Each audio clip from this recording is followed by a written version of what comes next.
Naniwala ang kapamilya actress na si Jenica Garcia na nakamit niya ang tinatawag na financial freedom dahil sa mas tuminding pananampalataya niya kay Lord.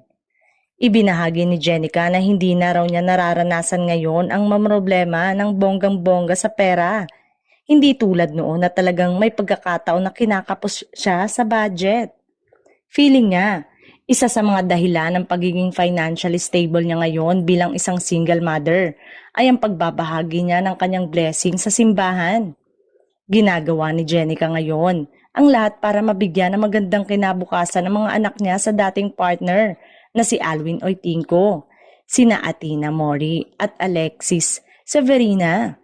Ito ang naikwento ni Jenica sa panayam ng veteran broadcast journalist na si Christine Bersola Babaw para sa YouTube channel nito. Mula raw noong nagkaroon ng regular na trabaho sa ABS-CBN, siniguro niya na ang 10% ng kanyang kinikita ay binabahagi niya sa kanilang church. Malaki man daw o maliit ang kanyang kinikita sa bawat project na ginagawa niya ay talagang sinishare niya sa simbahan ang 10% nito. The reason why I am saying I was able to attain financial freedom. Sakto palagi every month, hindi umaabot sa point na kailangan kong mamroblema kung saan ako kukuha ng mga kulang pa. Samantala, inamin ng aktres na hindi muna siya tumatanggap ngayon ng acting project para makapag-focus sa pag-aalaga ng kanyang mga anak.